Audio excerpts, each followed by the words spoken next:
جان مدینہ کی کتاب brain rules کے 10 اسباق یہ ہیں۔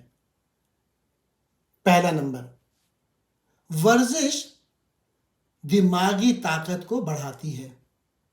باقاعدہ جسمانی سرگرمی ادراک کو بہتر بناتی ہے، یادداشت اور توجہ کو بڑھاتی ہے اور دماغ کو اعصابی امراض سے بچاتی ہے۔ نمبر 2، انسانی دماغ بھی تیار ہوا ہے۔ ہمارا دماغ وقت کے ساتھ ساتھ تیار ہوا ہے اور ہمارے بہت سے جدید طرز عمل اور سوچ کے عمل کا پتہ ہمارے آباء و اجداد سے مل سکتا ہے۔ 3، ہر دماغ کو مختلف طریقے سے وائرڈ کیا جاتا ہے۔ ہر شخص کے تجربات اس کے دماغ کی وائرنگ کو تشکیل دیتا ہے، جو ہر دماغ کو منفرد بناتا ہے۔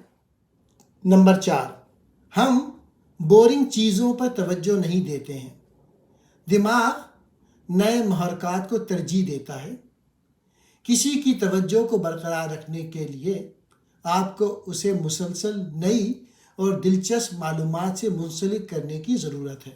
5، یاد رکھنے کے لیے دہرائیں۔ تکرار یادداشت کی کلید ہے۔ ہم جتنا زیادہ معلومات کو دہرائیں گے، اتنا ہی زیادہ امکان ہے کہ ہم اسے یاد رکھیں گے۔ 6، دہرانا یاد رکھیں۔ نہ صرف دہرانے سے یادداشت میں مدد ملتی ہے، بلکہ دہرانے کا وقت بھی اہمیت رکھتا ہے۔ وقفے سے تکرار، زیادہ سے زیادہ طویل وقفوں کے بعد معلومات پہ نظر ثانی کرنا خاص طور پہ مؤثر ہے۔ 7، اچھی طرح سے سوئیں، اچھی طریقے سے سوچیں۔ نیند یادداشت کے استحکام اور مجموعی طور پہ علمی فعل کے لیے بہت ضروری ہے۔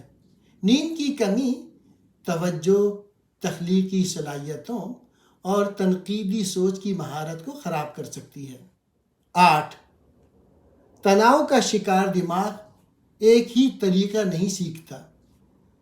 دائمی تناؤ دماغ کو نقصان پہنچا سکتا ہے اور سیکھنے اور یادداشت کو کمزور کر سکتا ہے۔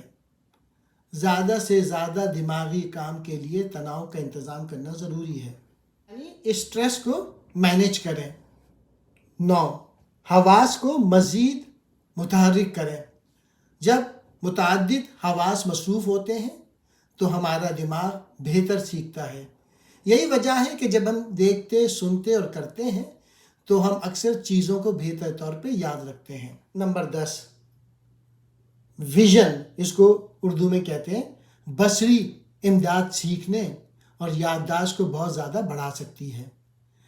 ہمارے دماغ کے اعضاء وسائل ہم جو کچھ دیکھتے ہیں اسے دیکھنے اور اس کی تشریح کرنے کے لیے وقف کرتے ہیں۔